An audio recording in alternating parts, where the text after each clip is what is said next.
welcome to our YouTube channel Chemistry Lover. Guys, today we learn some fundamentals for electrons. इसमें guys हम पढ़ेंगे stability of electron, यानी electron की stability किन किन फैक्टर्स पर डिपेंड करती है. गाइस दूसरा पढ़ेंगे जैसे पेनिट्रेशन ऑफ ऑर्बिटल, यानी ऑर्बिटल में पेनिट्रेशन किस कब कब होता है.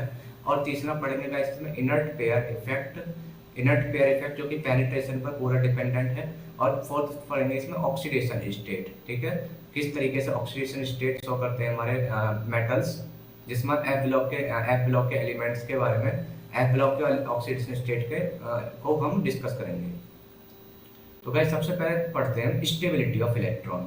तो गाइस स्टेबिलिटी ऑफ इलेक्ट्रॉन्स तीन किस फैक्टर्स पर डिपेंड करती है. तो guys stability of electron generally तीन फैक्टर्स पर डिपेंड करती है. पहला फैक्टर होता है नियर द न्यूक्लियस, यानी इलेक्ट्रॉन न्यूक्लियस के जितना पास होगा वो क्या होगा, उतना ही स्टेबल.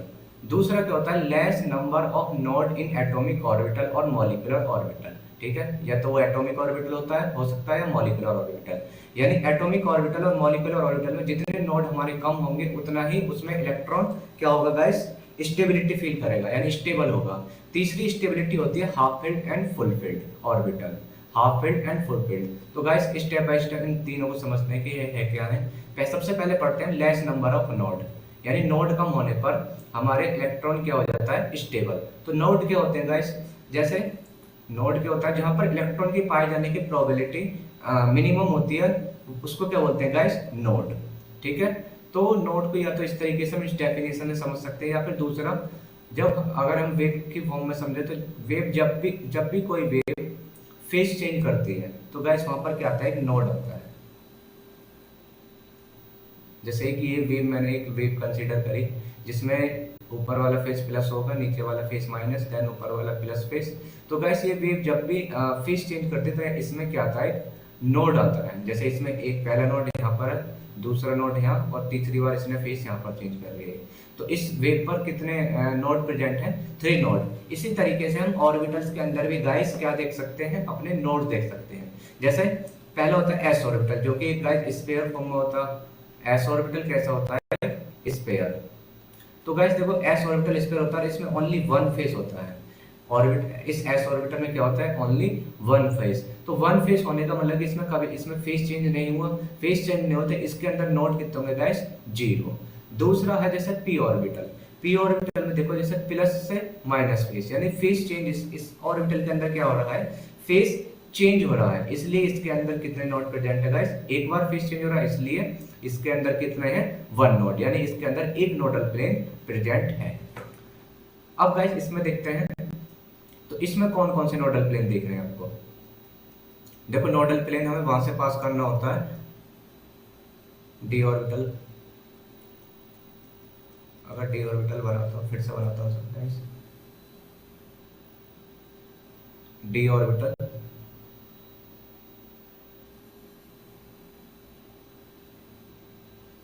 गाइस जो कि डी ऑर्बिटल जिसमें आमने सामने के फेस इसमें सेम होते हैं. ये वाला प्लस फेस है तो ये भी प्लस फेस होगा, अगर ये माइनस फेस है तो ये भी क्या होगा, माइनस फेस. तो गाइस इसमें कितने नोडल प्लेन होंगे, तो पहले नोडल प्लेन हमें वहां से पास करना होता है जहां पे फेस चेंज हो रहा है. तो एक नोडल प्लेन तुम यहाँ से पास कर सकते हो, क्योंकि इसमें प्लस से माइनस फेस चेंज हो रहा है. तो एक नोडल प्लेन पहले इसमें यहाँ से पास हो जाएगा, और दूसरा नोडल प्लेन कहाँ से पास होगा गाइस, ये वाला, क्योंकि यहाँ पर प्लस से माइनस दोनों तरफ फेस चेंज है, इसलिए एक दूसरा नोडल प्लेन यहाँ से पास किया जा सकता है. तो इसमें टोटल नोड कितने होंगे गाइस, 2 नोड. इसी तरीके से एफ ऑर्बिटल में भी आप क्या निकाल सकते हो, नोड निकाल सकते हो. एफ ऑर्बिटल में नोड और इंक्रीज हो जाएंगे. ठीक है, तो गाइस देखो आप देख रहे हो कि एस ऑर्बिटल में सबसे कम नोड है, पी में उससे ज्यादा, और डी में उससे ज्यादा, एफ में उससे और भी ज्यादा आने वाले हैं. तो इसीलिए जिसमें नोड सबसे कम होंगे, इलेक्ट्रॉन वहां पर क्या है, ज्यादा स्टेबिलिटी फील करेगा. यानी एस ऑर्बिटल के अंदर सबसे ज्यादा हमारा क्या होता है, इलेक्ट्रॉन स्टेबल होता है.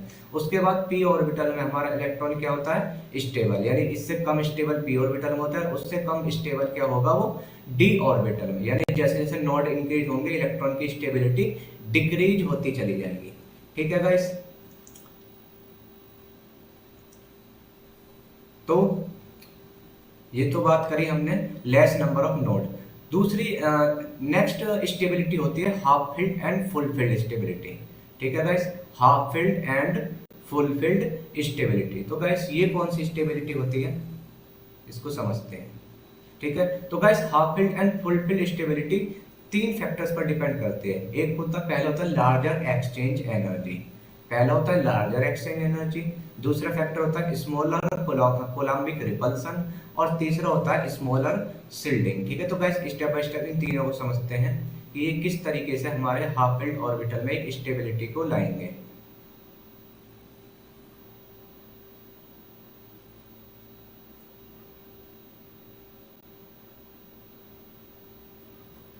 तो गाइस सबसे पहले समझते हैं larger exchange energy. Larger exchange energy क्या होगी? जैसे मैं एक ऑर्बिटल बनाता हूं,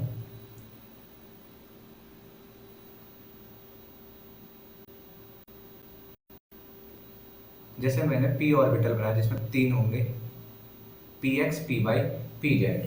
ठीक है, पी सब सेल में तीन ऑर्बिटल होंगे, P X P Y P Z. ठीक है, तो गाइस इसमें क्या होता है, देखो जैसे ही मैं इसमें इलेक्ट्रॉन फिल करता हूं, हाफ फील्ड यानी इस तीनों ऑर्बिटल में एक एक इलेक्ट्रॉन जब फिल कर देता हूं, तो गाइस इसमें क्या होने लगता है, एक्सचेंज। यानी ये इलेक्ट्रॉन इस इलेक्ट्रॉन के साथ भी एक्सचेंज कर सकता है और ये इलेक्ट्रॉन इस इलेक्ट्रॉन के साथ भी एक्सचेंज कर सकता है। गाइस देखो ये कौन सी स्टेबिलिटी होती है, एक्सचेंज एनर्जी को हम किस तरीके से समझ सकते हैं। ठीक है, तो गाइस इसको हम सिंपली इस तरीके से समझ सकते हैं कि जैसे फॉर एग्जांपल इसका एक मैं एग्जांपल देता हूँ। जैसे हम क्या करते, हम फॉर एग्जांपल हम स्कूल के दिनों में, और हमें दो तरीके के स्कूल के ऑप्शन है। एक स्कूल हमारा ऐसा है जिसमें हमें पूरे दिन एक ही तरीके की क्लास में बैठाया जाता है, और दूसरा स्कूल ऐसा है जिसमें हमें एक दिन में 3 बार क्लासें चेंज करने को ऑप्शन मिलता है। ठीक है, यानी एक स्कूल में हम एक दिन में पूरे दिन एक ही क्लास में बैठेंगे और दूसरे स्कूल में हम 3 क्लास में बैठेंगे। तो गाइस आप ही बताओ फिर आप कौन से स्कूल में जाना चाहोगे, 3 क्लास वाले में या फिर 1 क्लास वाले में? 1 क्लास वाले में हम नहीं जाना चाहेंगे क्योंकि उसमें हम बैठे बैठे क्या हो जाएंगे, बोर। और वहीं जो स्कूल जो हमें एक दिन में 3 क्लासें चेंज करवाएगा उसमें क्या होगा, हमें गाइस हमें कम बोर फील होगा, क्योंकि हम उसमें क्लास चेंज करते रहेंगे तो हमें क्या होगा, कम बोर फील। तो इसी तरीके से समझ सकते हैं कि जब इलेक्ट्रॉन का एक्सचेंज जितना ज्यादा मैक्सिमम होगा, इलेक्ट्रॉन को क्या मिलेगी, उतनी ही ज्यादा स्टेबिलिटी। तो गाइस अब देखो ये समझो कि हाफ फील्ड पर ही मैक्सिमम एक्सचेंज क्यों मिल रहा है, क्योंकि हाफ फील्ड पर मैक्सिमम एक्सचेंज क्यों मिलता है। तो गाइस सबसे पहले ये समझते हैं कि देखो गाइस जब भी ऑर्बिटल कब बनता है हमारा,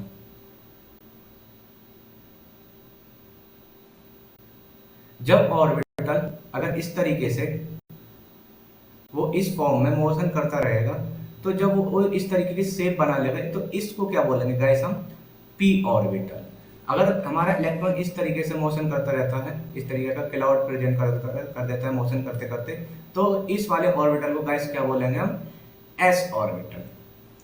ठीक है गाइस, तो गाइस देखो हम क्या है 11th 12th या फिर हम एक डेफिनेशन पढ़ लेते हैं कि इलेक्ट्रॉन ऑर्बिटल क्या होता है, इलेक्ट्रॉन का घर होता है। अब गाइस ये डेफिनेशन ना आपको इतना परफेक्ट नहीं कर पाएगी इलेक्ट्रॉन को समझने के लिए। हम ऑर्बिटल को इलेक्ट्रॉन का घर नहीं बोल सकते। घर का मतलब तो गाइस ये होता है कि हम अगर अपने घर को छोड़ के जाते हैं तो हमारा घर वहां पर प्रेजेंट होता है। ठीक है, यानी हम अपना घर छोड़ के अपने स्कूल जाते हैं, ऑफिस जाते हैं, तो हमारा घर वहां पर क्या होता है, प्रेजेंट होता है। लेकिन इलेक्ट्रॉन के साथ में ऐसा नहीं है, इलेक्ट्रॉन और ऑर्बिटल के साथ में ऐसा नहीं है। अगर तुम यहाँ से इलेक्ट्रॉन हटा देते हो तो ये जो क्लाउड बना है तुरंत क्या हो जाएगा गाइस, खत्म। जब तक इलेक्ट्रॉन मोशन कर रहा है तब तक हमारा क्लाउड प्रेजेंट है, अगर इलेक्ट्रॉन ने मोशन बंद करा तो ये क्लाउड क्या हो जाएगा, खत्म।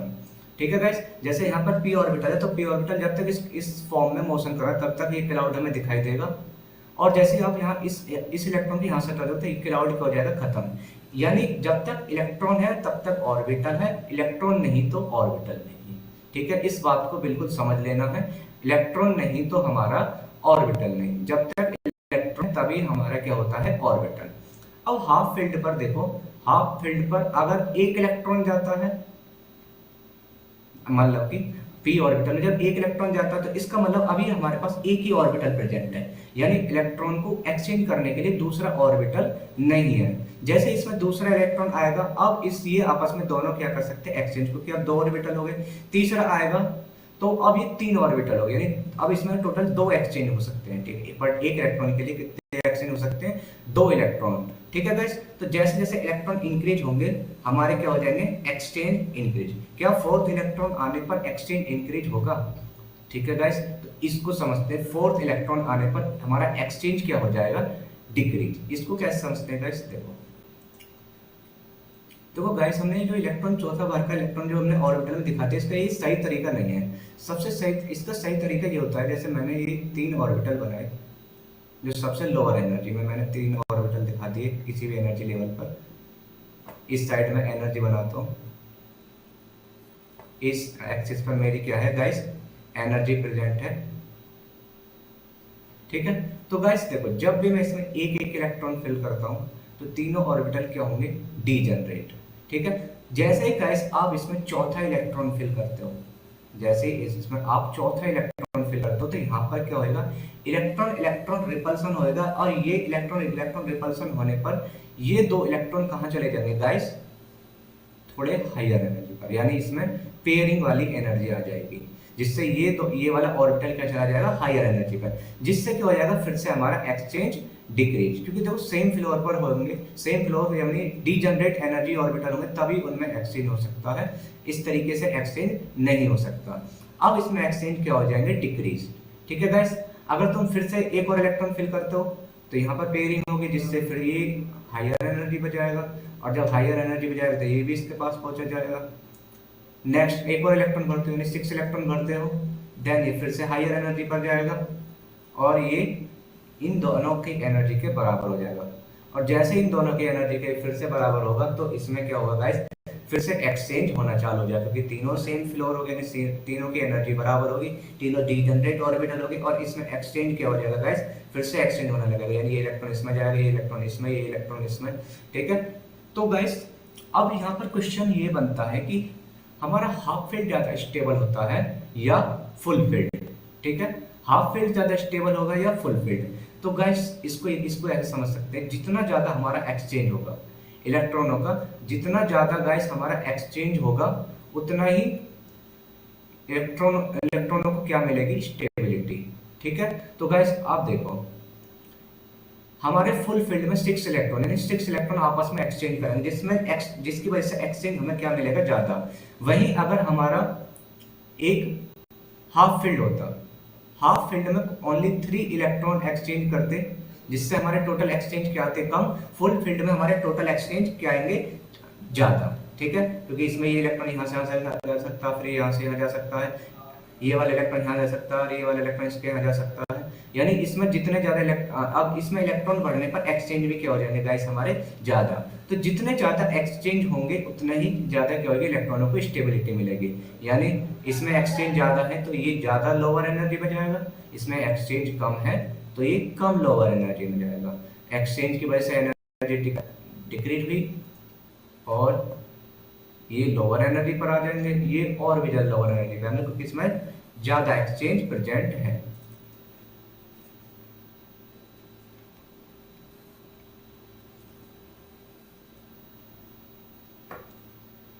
ठीक है गाइस, डीजनरेट बनाने हैं।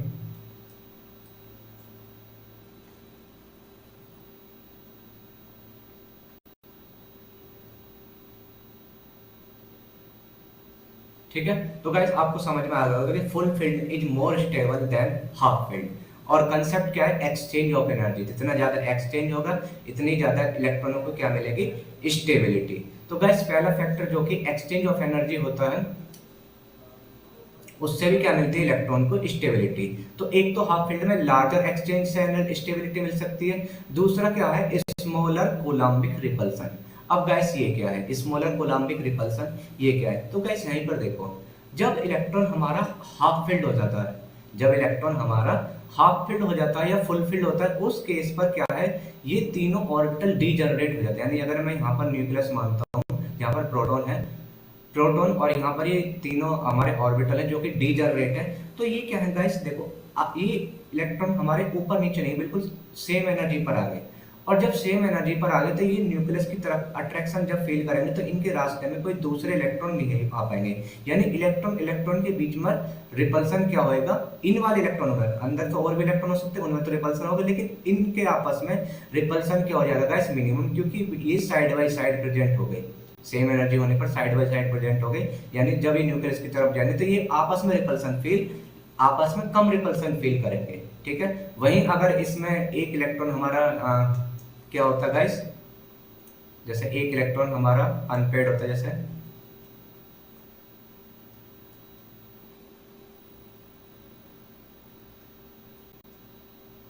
अगर एक को मैं अनपेड कर देता हूँ, अनपेड होने पर उसकी एनर्जी क्या हो जाएगी, लो हो जाएगी, ठीक है, अनपेड, सॉरी,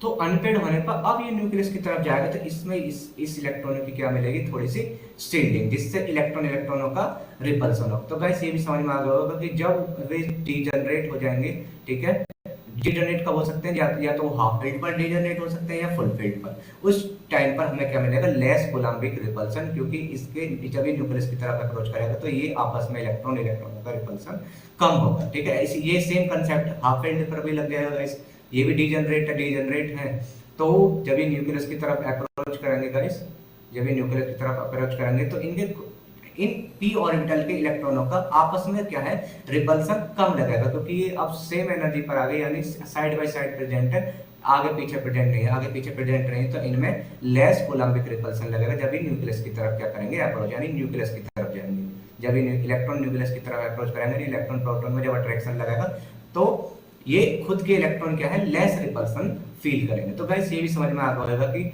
हमारा लेस कोलम्बिक रिपल्सन क्यों होता है, जब हमारा हाफ फील्ड होता है या फिर फुल फील्ड होता है। अब तीसरा समझते हैं गाइस, हमारा तीसरा क्या है गाइस, स्मॉलर शील्डिंग। तो अब स्मॉलर शील्डिंग तो मैंने साथ के साथ डिस्कस कर ही दिया कोलम्बिक के साथ साथ। स्मॉलर शील्डिंग का यही है कि जब वो डीजनरेट हो गई तो guys side by side orbital present होंगे, जिससे क्या होगा, उसमें न्यूक्लियस की तरफ जब अप्रोच करेंगे तो उसमें हमारा क्या है, लेस रिपल्सन लगने वाला है, इन खुद इलेक्ट्रॉनों का, इन इलेक्ट्रॉनों का लेस रिपल्सन लगने वाला है, लेस रिपल्सन लगेगा, जिससे हमारी क्या होगी, स्मॉलर शील्डिंग होगी, तो इलेक्ट्रॉन ज्यादा न्यूक्लियस की तरफ अप्रोच कर पाएगा, ठीक है। तो गाइस ये बात जो चल रही है ये खाली पी ऑर्बिटल के इलेक्ट्रॉन की बात चल रही है, पी के अंदर एस होगा, वो तो शील्डिंग भी करेगा गाइस, रिपल्सन भी लगाएगा, कोलम्बिक रिपल्सन, बट ये बात चल रही है पी इलेक्ट्रॉनों की, पी इलेक्ट्रॉन हाफ फील्ड और फुल फील्ड पर लेस शील्डिंग करेंगे और उसमें लेस कोलम्बिक रिपल्सन होगा, ठीक है। तो गाइस ये आपको तीनों कंसेप्ट समझ में आ गए होंगे, हाफ फील्ड और फुल फील्ड के, ठीक है।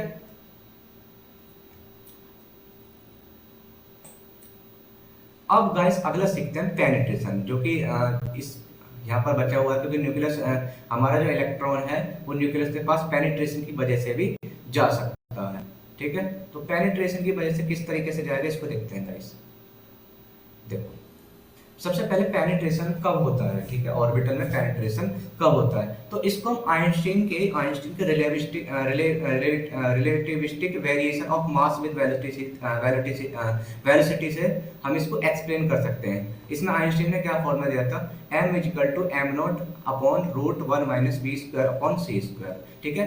m नॉट क्या होता है, किसी भी ऑब्जेक्ट का रेस्ट मास, ठीक है, और ये वाला m तब का मास है जब वो मोशन के अंदर है। तो आइंस्टीन ने क्या बताया, आइंस्टीन ने ये बताया कि जब भी किसी भी ऑब्जेक्ट की स्पीड लाइट की स्पीड के लगभग बराबर में, लाइट की स्पीड से किसी चीज की स्पीड ज्यादा तो नहीं हो सकती, लेकिन जब उसके आसपास भी आने लगेगी तब क्या है, उस ऑब्जेक्ट का मास इंक्रीज होने लगेगा।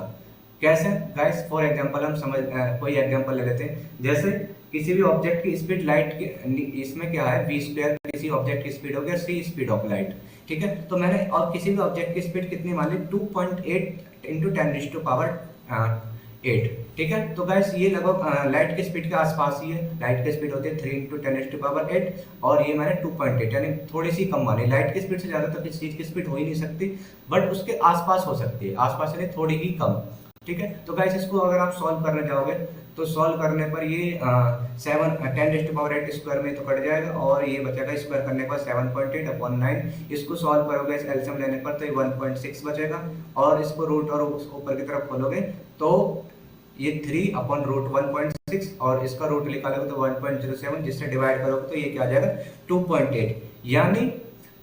यानी स्पीड मास इन मोशन और रेस्ट मास। आप देख सकते हो कि मोशन के अंदर जो मास है हमारा वो 2.8 गुना है रेस्ट मास का। ठीक है, तो जिससे हम समझ सकते हैं कि जब भी कोई ऑब्जेक्ट लाइट की स्पीड के बराबर स्पीड से मोशन करना चालू कर देगा तो उसका मास क्या होने लगता है, इंक्रीज होने लगता है। यानी मास कभी भी एब्सोल्यूट नहीं होता। इससे हमें समझ में आया कि मास किसी भी ऑब्जेक्ट का एब्सोल्यूट नहीं होता। मास चेंज हो सकता है कब, जब वो लाइट की स्पीड के लगभग बराबर स्पीड से मोशन करना चालू करेगा। लाइट की स्पीड से ज्यादा नहीं हो सकती, बस उसके आसपास ही हो सकती है। ठीक है, तो गाइस जब वो मास, जब भी किसी इलेक्ट्रॉन का मास हमारा क्या होगा, अब गाइस हम ये समझते हैं कि इलेक्ट्रॉन लाइट की स्पीड के बराबर मोशन कब करना चालू करेगा। तो गाइस ये तभी मिलता है जैसे हम हैवियर एलिमेंट देखते हैं ना, जिसमें इलेक्ट्रॉन हमारा बहुत ज्यादा दूर हो जाता है। हैवियर एलिमेंट यानी हायर एटॉमिक नंबर वाले इलेक्ट्रॉन एटम, जिनका एटॉमिक नंबर बहुत ज्यादा होता है, उन्हीं के अंदर क्या होता है, इलेक्ट्रॉन न्यूक्लियस से बहुत ज्यादा दूर होता है। न्यूक्लियस अगर मैं हाँ मानता हूँ ये हमारा न्यूक्लियस होगा। ठीक है गाइस, इसमें क्या है, हमारा इलेक्ट्रॉन जो होते हैं हमारे न्यूक्लियस से बहुत ज्यादा डिस्टेंस पर होते हैं। जब बहुत ज्यादा डिस्टेंस पर होंगे तो गाइस उनको अपना ऑर्बिटल मोशन कंप्लीट करने के लिए, देखिए फॉर एग्जांपल ऐसा समझ सकते हैं कि एक इलेक्ट्रॉन यहाँ पर प्रेजेंट है जो न्यूक्लियस के पास है, एक इलेक्ट्रॉन जो दूर की तरफ है। इसको अपना ऑर्बिटल मोशन करने के लिए, अगर ये और पी ऑर्बिटल में मान लो मोशन करता है, पी ऑर्बिटल इस तरीके से बनेगा।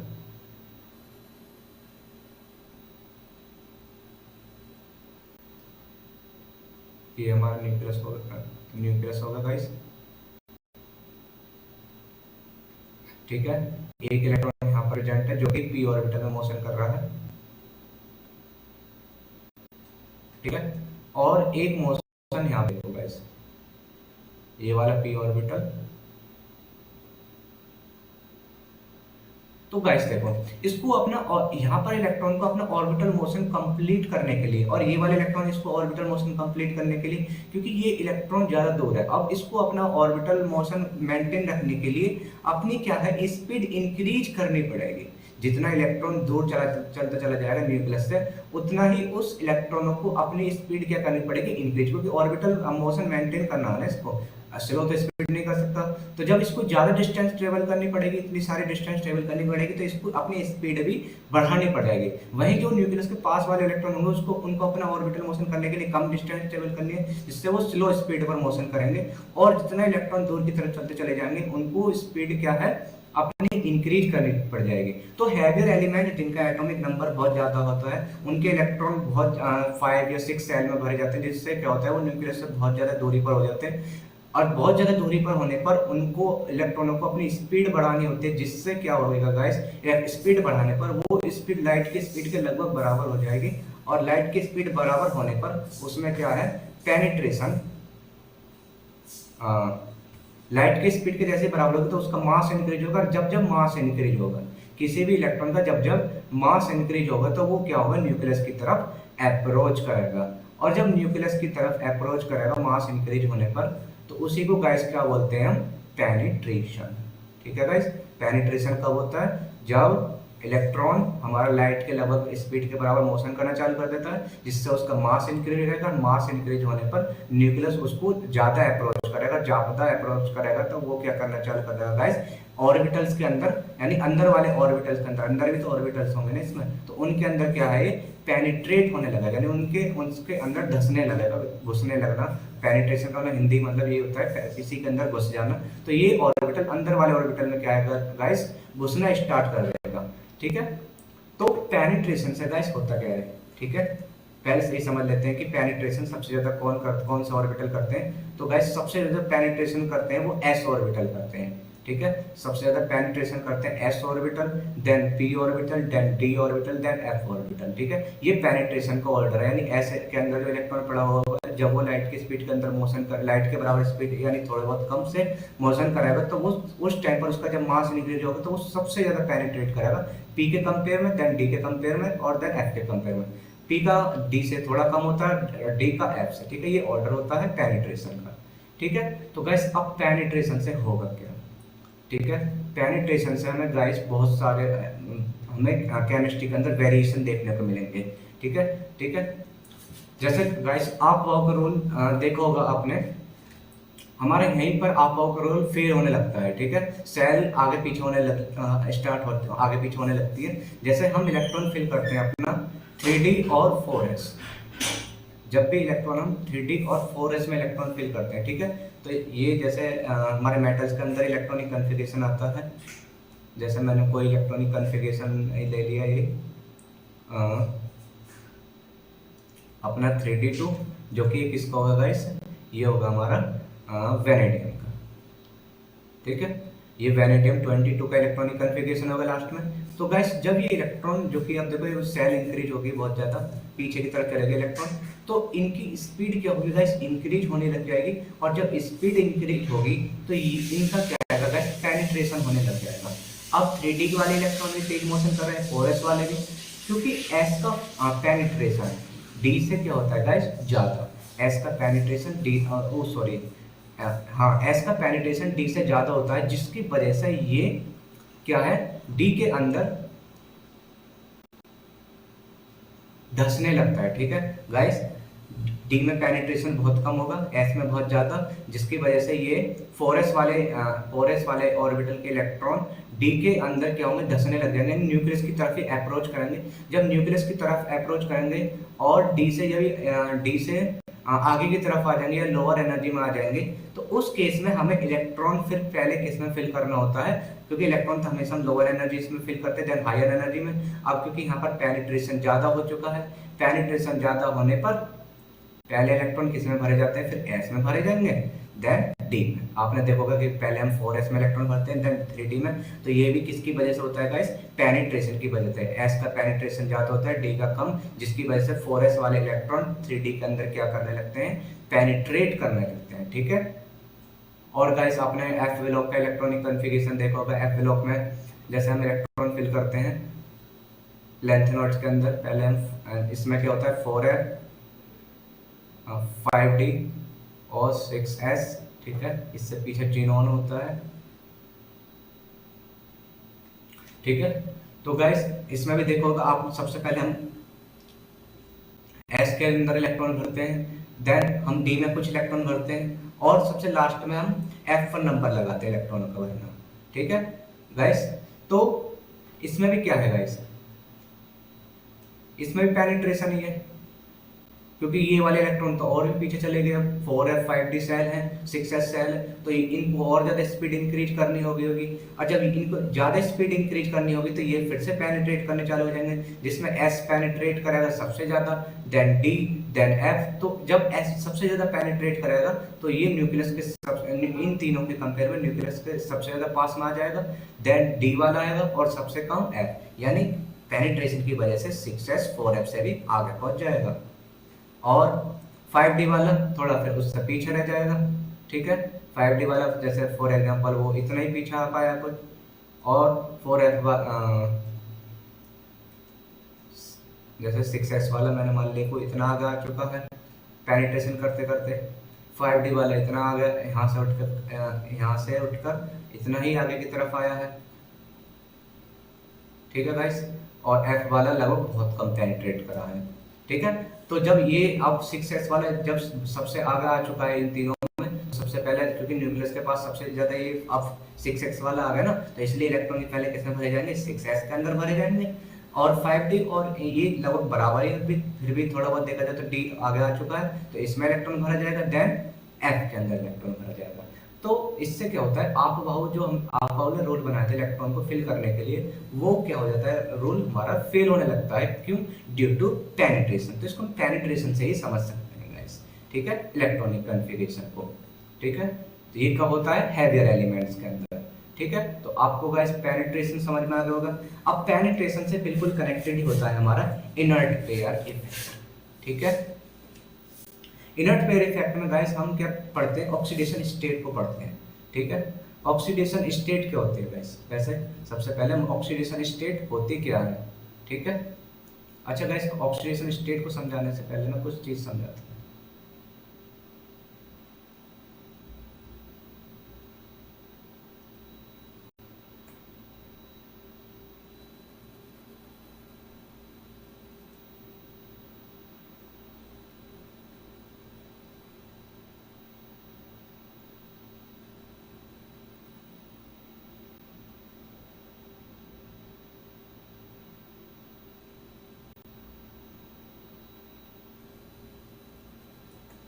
हैं। तो गैस ऑक्सीडेशन स्टेट क्या होती है? ऑक्सीडेशन स्टेट, ठीक है, जैसे सोडियम हो, हम एक सोडियम का एग्जांपल लेके चलते हैं, ठीक है। सोडियम जो कि गैस 11 होता है, सोडियम कितना होता है गैस हमारा 11।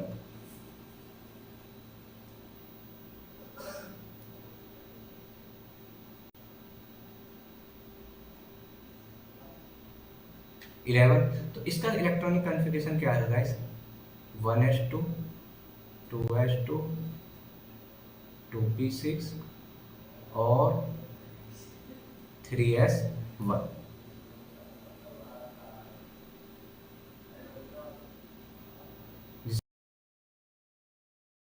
6 इलेक्ट्रॉन फिल होंगे और 2 इलेक्ट्रॉन इसके, ठीक है। तो गाइस सोडियम क्या है? +1 ऑक्सीडेशन स्टेट शो करता है, ठीक है। सोडियम कितनी ऑक्सीडेशन स्टेट शो करता है जनरली? +1, ठीक है। ये लास्ट वाली सेल यानी 3s से एक इलेक्ट्रॉन लूज करके 2p से अपना क्या है Na+ ऑक्सीडेशन Na+ स्टेट में आ जाएगा, ठीक है। तो गाइस देखो, इसको ना कुछ बच्चे ये समझते हैं कि सोडियम ने अपना एक इलेक्ट्रॉन लूज करा है हाफ फील्ड में आने के लिए। गाइस ये बिल्कुल गलत बात है कि उसको हाफ फील्ड माना इसलिए उसने अपना इलेक्ट्रॉन लूज करा है। देखो हम इस अभी समझ चुके हैं कि हाफ फील्ड की कौन सी स्टेबिलिटी थी, एक एक्सचेंज वाली एनर्जी थी और एक हमारा लेस कोलम्बिक और तीसरा लेस शेल्डिंग, ठीक है। तो वो लेस शेल्डिंग और कोलम्बिक सारे उससे एक्सचेंज, इसी एक्सचेंज से कनेक्टेड है। तो बस आप ही बताओ, क्या मेरा एक इलेक्ट्रॉन इसका यहाँ से लूज करने पर इसके एक्सचेंज पर कुछ इम्पैक्ट पड़ेगा? कुछ नहीं। इसका एक्सचेंज तब भी हो रहा था जब 3s में इलेक्ट्रॉन था और इससे इलेक्ट्रॉन निकलने पर भी एक्सचेंज होगा और बराबर ही एक्सचेंज होगा, ठीक है। उसके एक इलेक्ट्रॉन निकलने से इसके एक्सचेंज पर कुछ भी इम्पैक्ट नहीं पड़ेगा।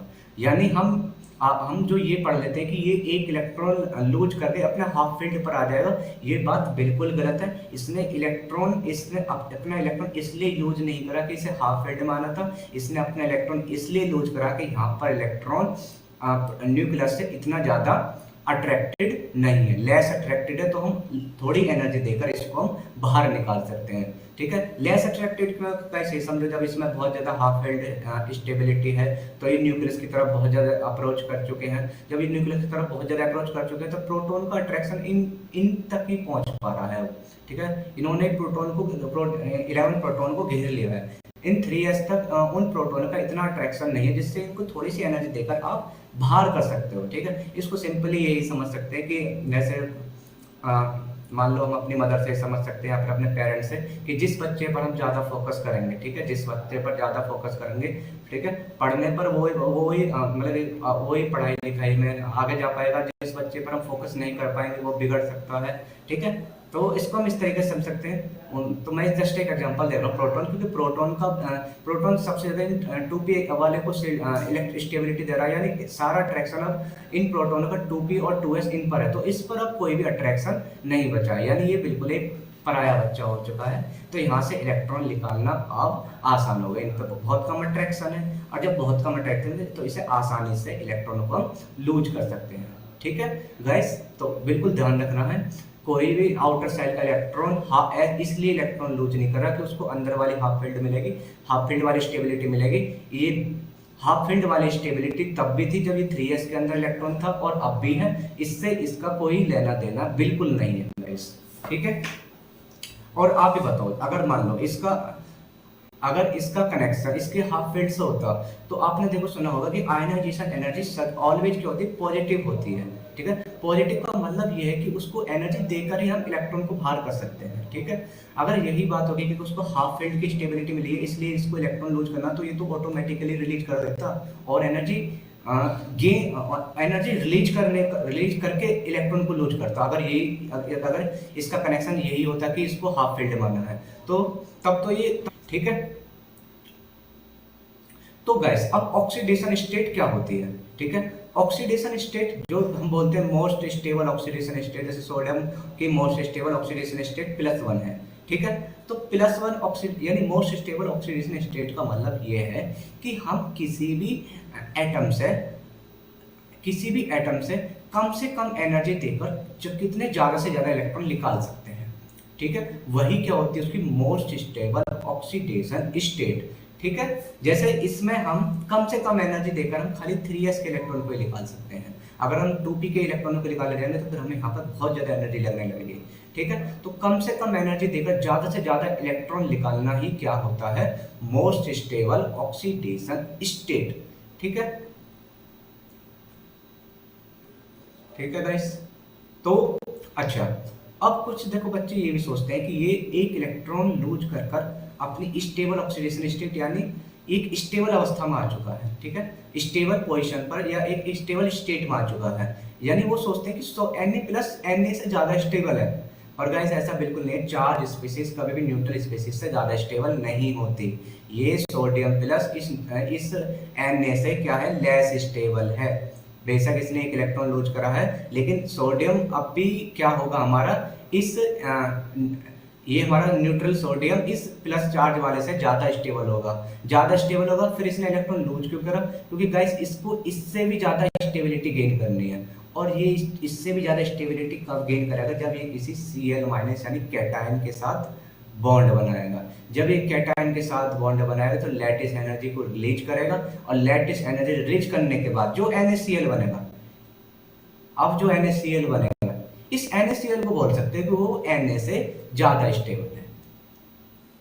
ठीक है, इस NaCl को तो आप बोल सकते हो कि ये NaCl इस Na से ज्यादा स्टेबल है, बट ये हमारा कैटायन वाला सोडियम ये इससे कभी भी ज्यादा स्टेबल नहीं था। कोई भी चार्ज स्पीसीज न्यूट्रल स्पीसीज से ज्यादा स्टेबल कभी नहीं हो सकती। ठीक है, तो इसने ये काम करा क्यों, क्योंकि इसको इससे भी अपनी न्यूट्रल स्पीसीज से भी ज्यादा स्टेबिलिटी गेन करनी थी। तो ज्यादा स्टेबिलिटी गेन करने इसने किस तरीके से गेन करी, इसने एक सौदा करा कि जो हमारे पास लेस एनर्जी के इलेक्ट्रॉन है उनको हम लूज करवाएंगे। लूज करने के बाद हम प्लस चार्ज आएगा, प्लस चार्ज आने के बाद हम किसी भी कैटायन के साथ बॉन्ड बनाएंगे, और जिससे हम अपनी लैटिस एनर्जी रिलीज कर इस वाली एनर्जी से भी लेस एनर्जी पर चले जाएंगे और ज्यादा स्टेबिलिटी गेन करेंगे। ठीक है,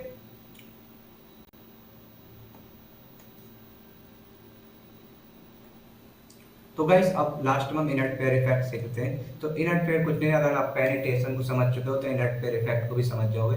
जैसे ये हमारा third group, fourth group, fifth group, sixth group और सेवंथ ग्रुप के हमारे क्या हैं, एटम्स हैं, एलिमेंट्स। इसमें देखो, इसमें एल्यूमिनियम का लास्ट इलेक्ट्रॉनिक कन्फिगरेशन जो NH2Np1 होता है। ठीक है, सिलिकॉन का NH2Np2, इसका फास्फोरस का NH2Np3, इसका NH2Np4, इसका NH2Np5। ठीक है, तो ये क्या है, इनकी मोस्ट स्टेबल ऑक्सीडेशन स्टेट, जो कि क्या होगी, लेस एनर्जी देकर ज्यादा से ज्यादा इलेक्ट्रॉन निकालना। ठीक है, तो ये +3 शो करेगा, ये +4 शो करेगा, ये +5, ये +6, ये +7। जैसे ही इस ग्रुप में हम नीचे की तरफ आएंगे, हैवियर एलिमेंट की तरफ।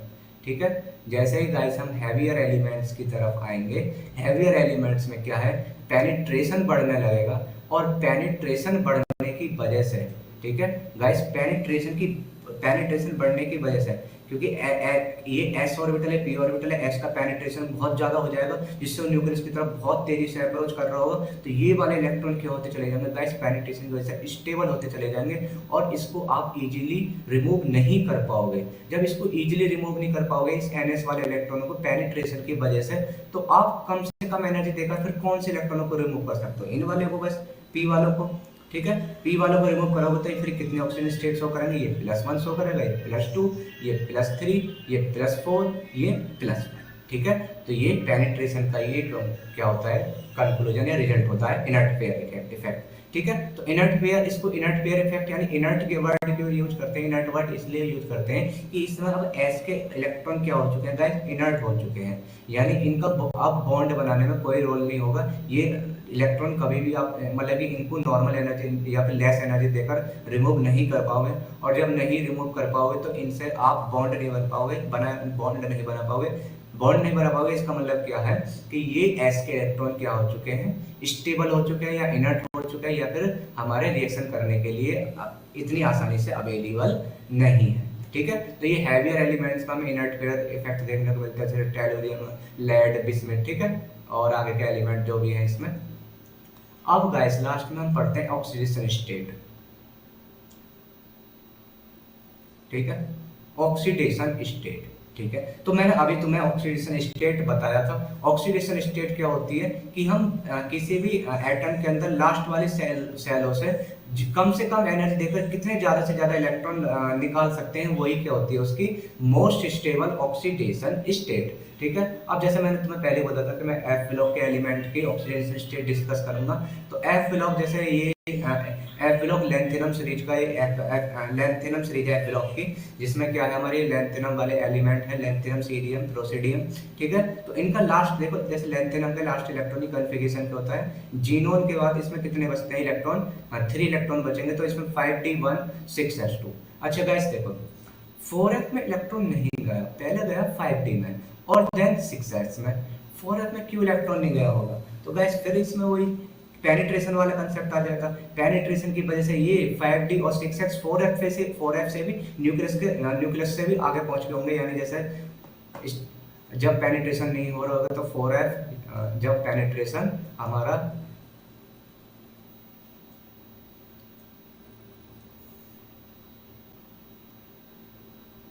जब पेनिट्रेशन नहीं होगा उस केस में क्या है, उस केस में क्या होगा गाइस, 4f आगे होगा, देन 5d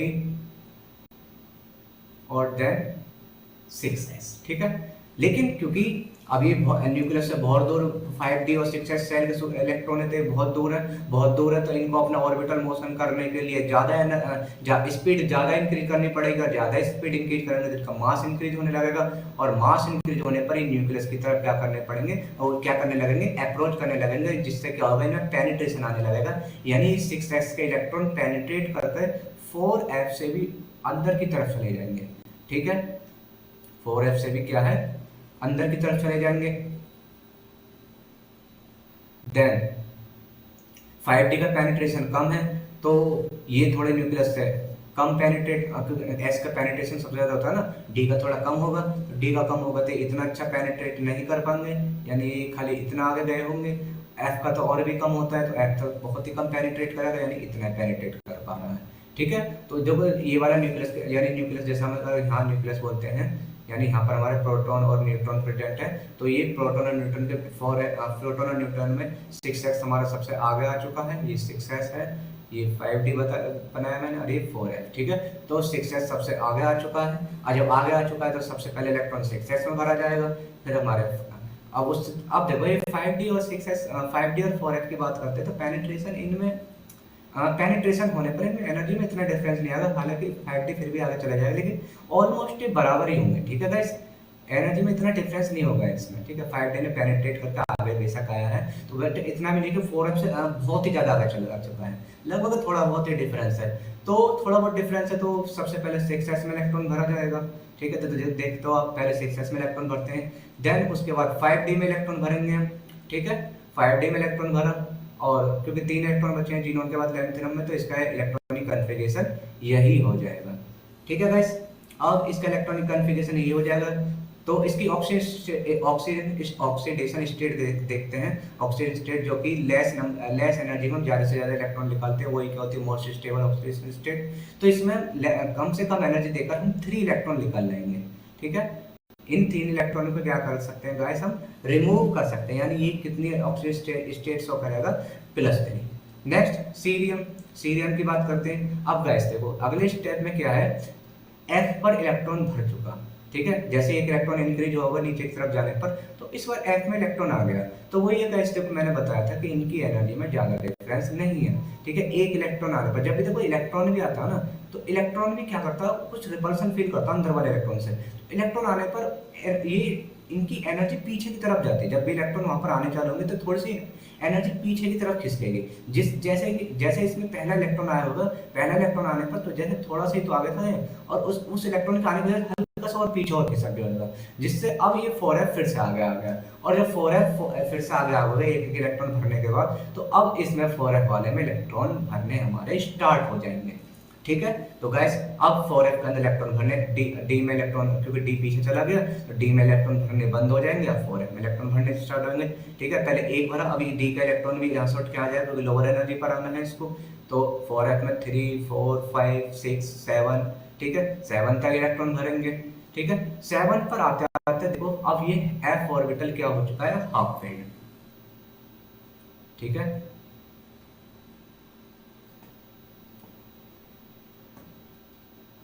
एफ ऑर्बिटल क्या हो चुका है हमारा, हाफ फील्ड। ठीक है, तो हाफ फील्ड पर क्या है गाइस, इसको फिर से वही एक्सचेंज वाली एनर्जी मिलनी चालू हो गई। एक्सचेंज वाली एनर्जी मिलेगी तो ये बहुत ज्यादा ये हाफ फील्ड हमारे स्टेबल हो जाएंगे, और हाफ फील्ड वाले स्टेबल हो जाएंगे तो यहाँ से अब हाफ फील्ड से इलेक्ट्रॉन निकालना हमारे लिए इतना आसान नहीं होगा। तो ये मोस्ट स्टेबल ऑक्सीडेशन स्टेट कितनी शो करेंगे गाइस, खाली मोस्ट स्टेबल ऑक्सीजन स्टेट जो होगी इसकी वो कितनी होगी, +2। ठीक है, +3 भी शो करेंगे लेकिन इतनी आसानी से नहीं होगा, यानी ऐसे अब F से इलेक्ट्रॉन निकालना हमारे लिए इतना आसान नहीं होगा। तो +2 मोस्ट स्टेबल होगी, क्यों, क्योंकि 2 इलेक्ट्रॉन निकालना हमारे 6s से आसान है। ठीक है, बट 3 इलेक्ट्रॉन निकालना इतना आसान नहीं है। तो यूरोपियम में जो मोस्ट स्टेबल ऑक्सीजन स्टेट होती है वो +2 होती है। ठीक है गाइस, देन अब देखो, अब जैसे नेक्स्ट एक और इलेक्ट्रॉन इंक्रीज करते हैं तो एक इलेक्ट्रॉन डी में लगेगा, क्यों, क्योंकि ये चाह रहा था अभी मेरे पास और एक्सचेंज रहे, तो और एक्सचेंज होने पर ये अपनी पेयरिंग नहीं होने देगा। ठीक है, पेयरिंग होती क्या हो जाएगा, देखो जैसे ही आप पेयरिंग करोगे, पेयरिंग होने पर देखो ये ऑर्बिटल थोड़ा सा हायर एनर्जी में चला जाएगा। हम क्या है, हम सेम एनर्जी पर बना देते हैं इसको। ठीक है, हम क्या करते हैं, हम सेम एनर्जी पर बना देते हैं, पेयरिंग को दिखाते नहीं कि पेयरिंग हुई है तो वो ऑर्बिटल हमारा ऊपर चला जाएगा। ठीक है, जैसे पेयरिंग होगी तो एक एफ का ऑर्बिटल हायर एनर्जी पर चला जाएगा, जिससे इसमें फिर से क्या हो जाएंगे, एक्सचेंज कम हो जाएंगे। जब तक बराबर था तो ज्यादा एक्सचेंज हो रहे थे, और जैसे ही पेयरिंग होगी तो वो ऊपर की तरफ चला जाएगा, जिससे क्या होंगे गाइस, हमारे एक्सचेंज कम होने लगेंगे। तो ये अभी चाहेगा, मुझे अभी यही चाहेगा कि अभी मेरे पास एक्सचेंज कम नहीं हो, तो कम नहीं होने के लिए क्या करता है, एक इलेक्ट्रॉन डी के लिए पहुंचवा देगा। ठीक है, एक इलेक्ट्रॉन डी के लिए पहुंचवाने पर अब इसकी क्या है, हाफ फील्ड में प्रेजेंट है। ठीक है गाइस, नेक्स्ट में क्या होगा, नेक्स्ट में गाइस जैसे आप डी के अंदर दूसरा भी इलेक्ट्रॉन भरने जाओगे, ठीक है, जब डी के अंदर दूसरा भी इलेक्ट्रॉन भरने जाओगे तो दूसरा इलेक्ट्रॉन भरने पर, ठीक है, क्योंकि देखो F और D लगभग बराबर ही थे। ठीक है, तो हाफ फील्ड की स्टेबिलिटी से क्या है, हमारे 4F आगे की तरफ आ चुके थे। हाफ फील्ड की स्टेबिलिटी से क्या है गाइस, 4F हमारे आगे की तरफ आ चुके थे। अब जैसे ही उसमें D में तुम अगला एक और इलेक्ट्रॉन भरने जाओगे ना, तो इसने क्या कहा, इसने क्या सोचा, इसने क्या, इसको ये क्या करेगा गाइस, ये अपना एक इलेक्ट्रॉन अब वापस इस डी से ले लेगा, क्योंकि ये डी अब एक इलेक्ट्रॉन भरने पर और हायर एनर्जी पर चला जाएगा। तो ये फिर एफ वाला बोलेगा कि अब मुझे इतना एक्सचेंज नहीं चाहिए, नहीं चाहिए, तो ये फिर एफ अपने इलेक्ट्रॉन भरने चालू कर देगा। ठीक है, क्योंकि ये फुल फील्ड की तरफ चल देगा ना गाइस फिर अब। ठीक है, फुल फील्ड पर तो हाफ फील्ड से ज्यादा स्टेबिलिटी मिलती है। ठीक है, तो इसने एक टाइम तक इसने अपनी हाफ फील्ड रखी और फिर फुल फील्ड की तरफ चलना चालू कर देगा, क्योंकि फुल फील्ड पर तो और भी ज्यादा एक्सचेंज मिलेंगे, और भी ज्यादा एक्सचेंज मिलेंगे, तो इसमें अब फिर एफ के अंदर इलेक्ट्रॉन भरते चले जाएंगे। या डी का इलेक्ट्रॉन भी यहाँ पर आ जाएगा, तो 7 पर सीधा 9 10 11 12 13 14 पर फुल फील्ड हो गया। फुल फील्ड पर और भी ज्यादा एक्सचेंज, तो ये फुल फील्ड हाफ फील्ड से भी ज्यादा स्टेबल होगा, और ज्यादा स्टेबल होगा तो इसकी भी मोस्ट स्टेबल ऑक्सीडेशन स्टेट क्या होगी गाइस, +2। देखो गाइस, देख रहे हो ना, +2 ऑक्सीडेशन स्टेट कब आनी चालू हुई है, +2 ऑक्सीडेशन स्टेट जब आनी चालू हुई जब एफ में इलेक्ट्रॉन बढ़ने चालू हो गए, यानी जब एफ में इलेक्ट्रॉन बढ़ते जा रहे होंगे तो एक्सचेंज इंक्रीज होता चला गया होगा, और जब एक्सचेंज इंक्रीज होना चालू होगा तो ये इलेक्ट्रॉन फिर इसको मुश्किल पड़ रहे होंगे निकालने के लिए, इसलिए फिर ये खाली 2 ही इलेक्ट्रॉन निकाल रहा है आसानी से। ठीक है, तभी तो +2 ऑक्सीडेशन स्टेट आनी चालू हुई है। स्टार्टिंग में क्यों +2 ऑक्सीडेशन स्टेट नहीं आई, क्योंकि वहां पर देखो एफ में इतना एक्सचेंज नहीं था। जैसे जैसे एफ में एक्सचेंज इंक्रीज हो रहा है, +2 तब आनी चालू हुई है। क्यों, क्योंकि इस एफ से इलेक्ट्रॉन निकालना अब इतना आसान नहीं है, और 7 पर तो बहुत ही मुश्किल हो जाएगा एफ से इलेक्ट्रॉन निकालना। ठीक है, तो इसकी +2 तो बहुत ज्यादा स्टेबल होगी। अब जैसा फिर हम यहाँ से नीचे की तरफ चले गैस, तो यहाँ से नीचे की तरफ चलने पर ये +3 शो करेगा। ठीक है, +3 अब जैसे ही +3 शो करेगा, देखो जैसे पेयरिंग होनी चालू हो रही होगी, पहली पेयरिंग कराई तो थोड़ा हायर एनर्जी पर गया, फिर यहाँ से दूसरी पेयरिंग करा दी तो ये भी हायर एनर्जी पर गया, ये भी हायर एनर्जी पर गया, पेयरिंग होने पर ये भी हायर एनर्जी पर चला जाए, पेयरिंग होने पर, और ये भी हायर एनर्जी पर पेयरिंग होने पर, ये भी हायर एनर्जी पर पेयरिंग होने पर 1 2 3 4 5 कितने हो गए, 6 एक और बनाना है 7। ठीक है, तो गाइस अब ये फुल फिल्ड हो गया। फुल फिल्ड होने पर तो बहुत ज़्यादा एक्सचेंज होगा, ये वाला यहाँ से आ जा सकता है, ये वाला इलेक्ट्रॉन यहाँ से आ जा सकता है, यहाँ से आ जा सकता है, ठीक है, क्योंकि डीजनरेट हो गया ना, फिर से हाफ वेल्ड पर डीजनरेट हो जाने, डीजनरेट होने पर मतलब सेम फ्लोर हो गया ना, डीजनरेट यानी सेम फ्लोर पर इलेक्ट्रॉन एक्सचेंज कर सकते हैं, लेकिन एक हाफ और एक फुल एक्सचेंज नहीं कर सकते। इसको ऐसा समझ सकते हैं कि जैसे हमें एक फ्लोर पर रूम चेंज करने हैं और दूसरी केस में हमें हमें सीढ़ियों से चढ़ के फ्लोर चेंज करने हैं, तो उसमें हमें थोड़ा सा थकान फील होगी सीढ़ियों पर चढ़ने में। सेम फ्लोर पर हम आसानी से अपना रूम चेंज कर सकते हैं या फिर ऑर्बिटल चेंज कर सकते हैं। तो जब हाफ फील्ड और फुल फील्ड होते हैं उस केस पर ऑर्बिटल क्या हो जाते हैं, हमारे डीजनरेट हो जाते हैं, ठीक है। डीजनरेट होने पर वो अपने क्या है ऑर्बिटल एक्सचेंज करने लगते हैं, जिससे उनको क्या मिलती है एक्सचेंज एनर्जी, और ज़्यादा एक्सचेंज होगा तो ये हाफ फील्ड से भी नीचे चले जाएंगे गाइस, ठीक है, यानी हाफ फील्ड से भी नीचे की तरफ आ जाएंगे फुल फील्ड, ठीक है।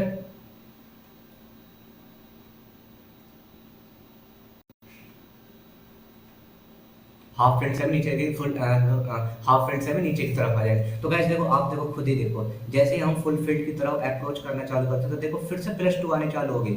+2 फिर से क्यों आई, क्योंकि अब फिर से मुश्किल हो गया यहाँ से इलेक्ट्रॉन निकालना, यहाँ से इलेक्ट्रॉन निकालना मुश्किल होगा तो फिर ये बाहर के इलेक्ट्रॉन ही निकालेगा, ठीक है। बट ये नहीं समझना कि ये 2 इलेक्ट्रॉन इसलिए निकल रहे हैं कि इसको फुल फील्ड मिलेगा, नहीं, ये बिल्कुल गलत सोचना है हमारा। इसका इसके फुल फील्ड से बिल्कुल कुछ भी लेना नहीं है। फुल फील्ड इसको तब भी मिल रहा है, वो सॉरी एक्सचेंज इसको तब भी मिल रहा है जब यहाँ पर इलेक्ट्रॉन है, और अगर नहीं भी होंगे तब भी इनको एक्सचेंज मिलेगा। इनके फुल फील्ड से एक्स वाले को कुछ लेना देना नहीं होता। यानी हम कभी ये एक्सप्लेनेशन नहीं देंगे कि ये 2 इलेक्ट्रॉन निकालकर ये फुल फील्ड पर चला जाएगा, नहीं नहीं। फुल फील्ड की कौन सी स्टेबिलिटी होती है, एक्सचेंज वाली, और वो एक्सचेंज तो अब भी कर रहा होगा जब ये यहाँ पर एस में इलेक्ट्रॉन पड़े हुए हैं, ठीक है। ये इलेक्ट्रॉन निकले हैं इसलिए ताकि इन पर लेस अट्रैक्शन है, न्यूक्लियस पर इतना अप्रोच नहीं है, तो इसे हम आसानी से एनर्जी देकर हम निकाल सकते हैं। तो गाइस जैसे ही देखो फुल फील्ड की तरफ गए तो एफ से इलेक्ट्रॉन निकलने मुश्किल होंगे, जिससे हम +2 ऑक्सीजन स्टेट फिर से आने चालू हो जाएगी, और एक टाइम पर देखो यहाँ पर नीचे हमारी +2 ही शो होगी, ठीक है, +2 ही शो होनी चालू हो जाएगी। यानी ये मोस्ट स्टेबल ऑक्सीडेशन स्टेट है इनकी, ठीक है। इस केस में क्या है, मोस्ट स्टेबल 3 निकालने मुश्किल होंगे, 2 ही निकालने आसान होंगे, ठीक है। और इस केस में फिर देखो फिर से 14 मेंटेन करने की कोशिश करेगा तो एक बार ये इलेक्ट्रॉन डी के पास पहुंचवा देगा, क्योंकि फिर से फुल फील्ड मेंटेन करना है इसको, ठीक है। फुल फील्ड में इसको स्टेबिलिटी मिल रही है, और ये इस बार कितने ऑक्सीजन स्टेट शो कर देगा, 2 की जगह फिर से 3 को शो कर देगा, क्योंकि अब तो डी में गया ना, डी में एक इलेक्ट्रॉन पड़ा हुआ और उसको इतना एक्सचेंज नहीं मिल रहा, ज़्यादा एक्सचेंज नहीं मिल रहा, तो इन 3 इलेक्ट्रॉन को हम आसानी से निकाल सकते हैं और ज़्यादा से ज़्यादा ऑक्सीडेशन स्टेट शो कर सकते हैं। अच्छा गाइस, ज़्यादा से ज़्यादा ऑक्सीजन स्टेट शो कर इन एलिमेंट्स को क्या फ़ायदा मिलता है, ठीक है। देखो गाइस, मैंने तुम्हें पहले भी बताया है कि चार्ज स्पेसिस न्यूट्रल स्पेसिस से कभी भी ज़्यादा स्टेबल नहीं हो सकते। यानी जैसे हम बात करते हैं सीरियम, जो कि एक न्यूट्रल है, और एक सीरियम 3+ का, तो आप कभी मत बोलना कि सीरियम 3+ ज़्यादा स्टेबल है सीरियम से, ठीक है। Cerium neutral atom always is more stable than charge species, ठीक है। बट इसको ये इस पर गैप हो, ये अनस्टेबल स्पीशीज में गैप हो, क्योंकि ये बनाएगा कॉम्प्लेक्सिस लिगेंड के साथ, ठीक है। कोऑर्डिनेशन केमिस्ट्री में पढ़ते हैं कॉम्प्लेक्सिस के बारे में, ठीक है। ये क्या बनेगा गाइस,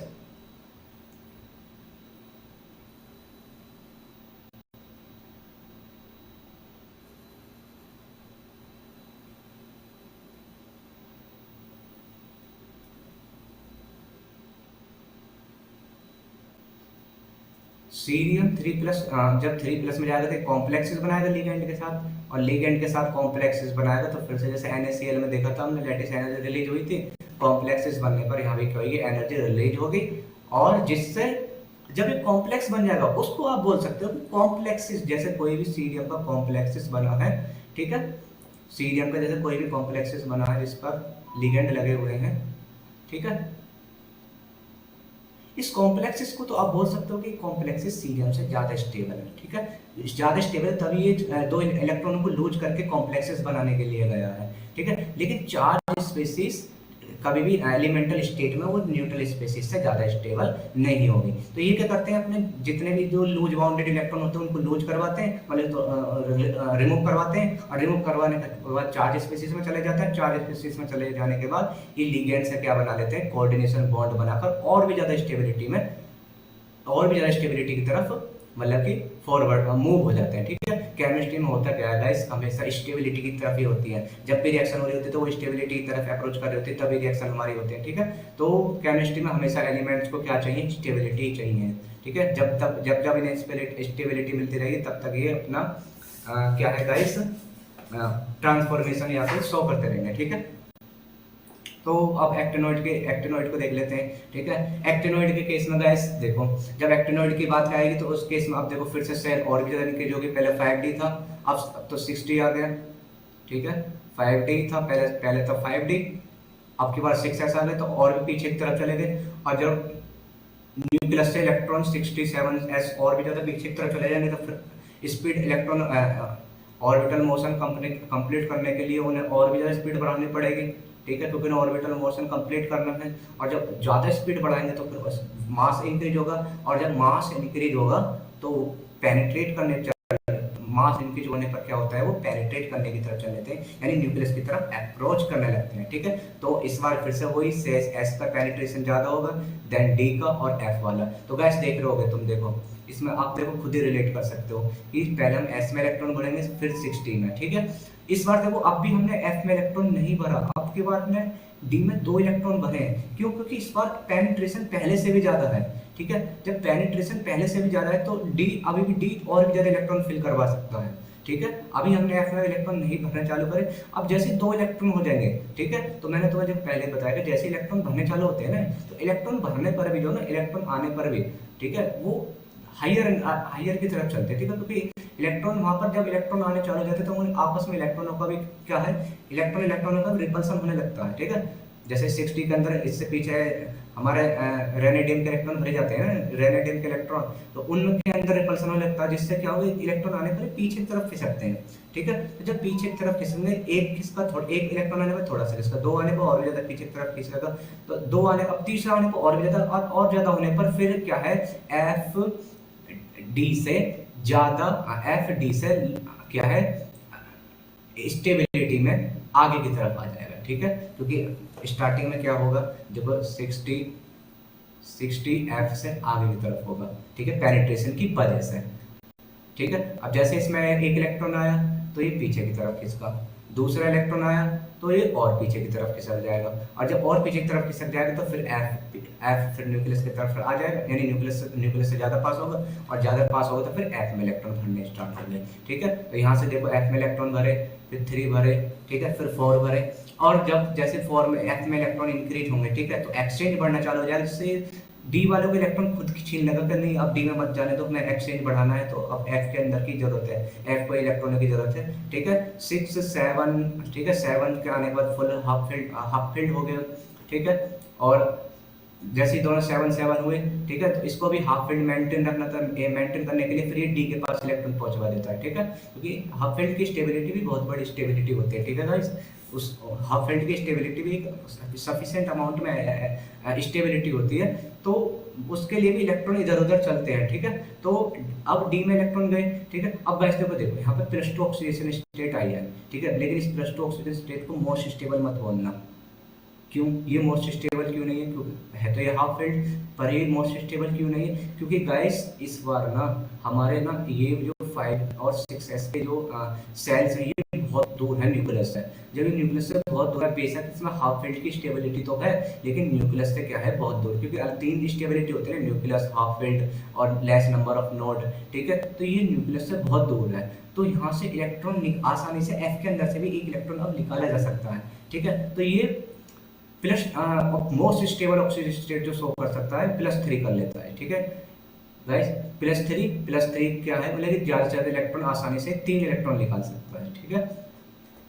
तो एक्टिनोइड के सीरीज में हाफ फील्ड पर +2 मोस्ट स्टेबल ऑक्सीडेशन स्टेट नहीं होती, ठीक है। तो गाइस सेम पैटर्न में फिर आगे चलना है। ये डी में इलेक्ट्रॉन गया, डी में इलेक्ट्रॉन जाने के बाद ये 1 इलेक्ट्रॉन तक तो हाफ फील्ड करवाएगा, देन फिर 1 इलेक्ट्रॉन हाफ फील्ड कराने पर ये अब फुल फील्ड की तरफ चलना चालू कर देगा, क्योंकि फुल फील्ड पर और भी ज्यादा स्टेबिलिटी मिलनी है, ठीक है। तो 9 10 11 12 13 14, अब देखो गाइस आप ही देखो, जैसे ही हम फुल फील्ड की तरफ जाते हैं +2 ऑक्सीडेशन स्टेट आनी स्टार्ट हो जाती है। क्यों? क्योंकि देखो 5F पर तो 7 पर तो हाफ फील्ड की स्टेबिलिटी थी, 14 फॉर फुल फील्ड की स्टेबिलिटी है। और मैंने आपको बताया कि 7 पर हाफ फील्ड पर लेस एक्सचेंज होंगे और फुल फील्ड पर ज़्यादा एक्सचेंज होंगे। ज़्यादा एक्सचेंज होने पर फुल फील्ड हमारा हाफ फील्ड से ज़्यादा स्टेबल हो जाएगा, ठीक है, और ज़्यादा स्टेबल हो जाएगा तो ये कितनी ऑक्सीडेशन स्टेट शो करेगा गाइस, +2। तो फुल फील्ड पर तो +2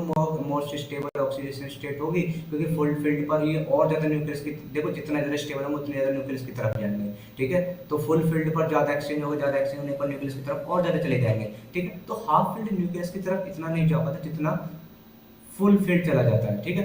फुल फील्ड न्यूक्लियस की तरफ बहुत अंदर तक चला जाता है, जिससे क्या है, अब एफ से हमें इलेक्ट्रॉन निकालने फिर से मुश्किल हो जाएंगे। और जब एफ से इलेक्ट्रॉन निकालने मुश्किल हो जाएंगे तो इस बार ये फिर +2 ही मोस्ट स्टेबल ऑक्सीडेशन स्टेट बनेगी, ठीक है।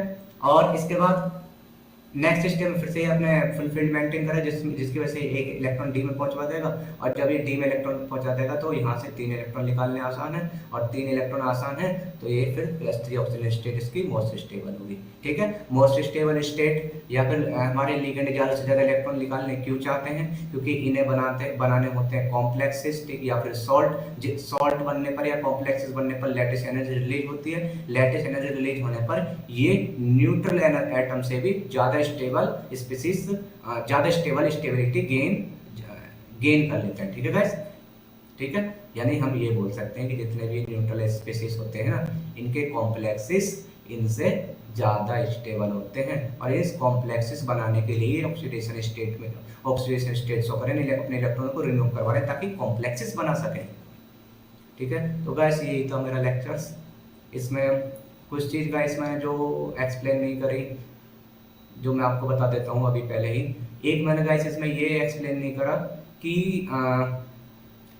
SPDF का ये पेनिट्रेशन का जो ऑर्डर है कहाँ से आया। तो गाइस इसको ना, इसमें क्वांटम आती है, और ये मैंने लेक्चर 11th 12th और BSc सभी के कंफर्ट के लिए लेक्चर बनाया, तो मैंने इसमें इतना क्वांटम का इंट्रोड्यूस नहीं किया, ठीक है। इसमें नॉर्मल जो थ्योरी है उसी का मैंने यूज करा है, क्वांटम इतना मैंने इसके अंदर इंट्रोडक्शन नहीं करा है। आप अगर MSc या BSc के स्टूडेंट है, या फिर MSc वाले, तो आप इसको वहाँ से समझ सकते हैं। ये टोटली डिपेंड करता है रेडियल नोड पर, ठीक है। हमारा पेनिट्रेशन का ऑर्डर जो ये आया है, ये डिपेंड करता है रेडियल नोड पर, ठीक है। तो आप क्वांटम का वहां पर इसको पढ़ सकते हो, ठीक है। तो क्योंकि मुझे इतनी ज़्यादा इसमें क्वांटम शो नहीं करनी थी, अगर मैं इसमें ज़्यादा क्वांटम लाता था तो फिर वो हमारे 11th 12th वाले बच्चों को ये फिर लेक्चर थोड़ा मुश्किल हो जाता, ठीक है। दूसरा गाइस मैंने ये भी इसमें एक बात ये भी नहीं बताई कि नोड इंक्रीज होने पर हमारे नोड इंक्रीज होने पर क्यों स्टेबिलिटी, हमारे कम नोड नंबर, जैसे लेस नंबर ऑफ नोड में हमारा क्यों इलेक्ट्रॉन ज़्यादा ज़्यादा स्टेबल होता है। तो ये भी आप क्वांटम में पढ़ते हो, क्वांटम के अंदर ही पढ़ते हैं हम, जब जब नोड होते हैं तो नोड पर वो लोअर एनर्जी आती है, फिर नोड इंक्रीज होने पर हायर एनर्जी होती जाती है। तो ये सब क्वांटम की बातें, और मुझे इतनी ज़्यादा क्वांटम नहीं इसमें इंट्रोड्यूस करनी थी, क्योंकि मुझे ये लेक्चर 12th वाले बच्चों के लिए भी बनाना था, ठीक है। 12th वाले बच्चे भी ताकि इसको समझ सके, और 12th वाले इतना क्वांटम नहीं पढ़ते, वो मॉलिक्यूलर स्ट्रक्चर को ही पढ़ते हैं, ठीक है गाइस। तो आपके आई होप ये वीडियो आपके लिए बहुत ज़्यादा हेल्पफुल होगी।